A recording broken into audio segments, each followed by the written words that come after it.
Welcome to the Deep Dive. Today, we're tackling something lots of you might be dealing with. How to actually learn English when you're doing it solo, at home. We're digging into the English Dose podcast on this exact topic.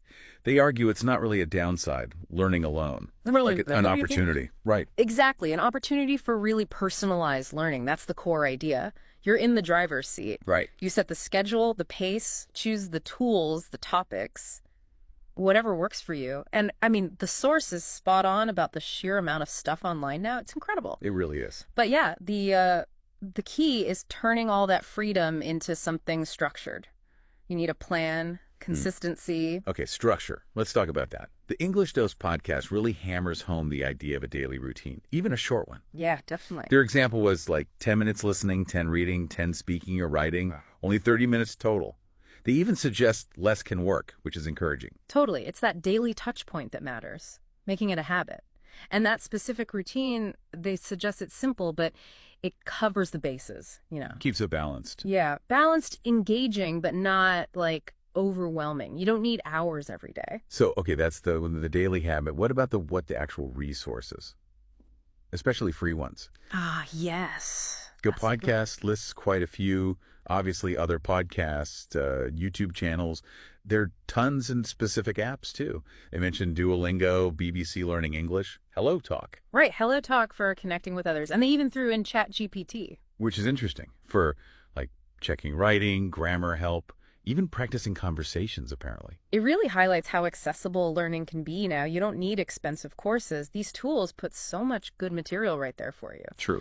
And they all offer something a bit different, don't they? Podcasts for listening on the move. Video adds that visual element. Acts make it feel like a game sometimes. Yeah, caters to different styles. But what about speaking? That's often the big hurdle for solo learners, isn't it? It definitely can be. But the podcast had some really practical tips here, things you can actually do alone. Like what? Well, just talking to yourself. Narrating your day in English, maybe? Repeating lines you hear in videos? Okay. And recording yourself speaking. Ooh, that feels a bit awkward, maybe. It can, initially. But it's super helpful. You actually hear your pronunciation, your hesitations. Yeah. Great for self-correction. It takes a bit of courage, like the source implies, but the payoff for fluency is potentially huge. Makes sense. And beyond that sort of active practice, they also mentioned just surrounding yourself with English.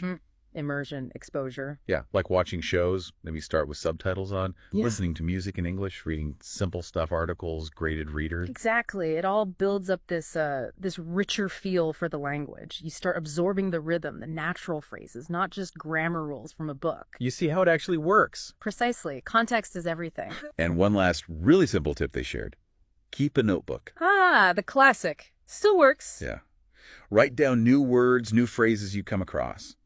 But crucially, actually use them. Try putting them in your own sentences. That's the key step, isn't it? Moving vocabulary from passive, just recognizing it, to active, actually using it yourself. That's how it sticks. Right. Makes it part of your working language. Yeah. So when you boil it down, the message seems to be, yes, you absolutely can learn English effectively at home, alone. Totally achievable. It's less about money, more about, well, consistency, like you said. Being curious, using those free resources, and having the courage to, talk to yourself now and then. It starts right where you are. You don't need to wait for the perfect course or teacher. Fluency starts at home, as they say. Which leads us nicely to a final thought for you listening.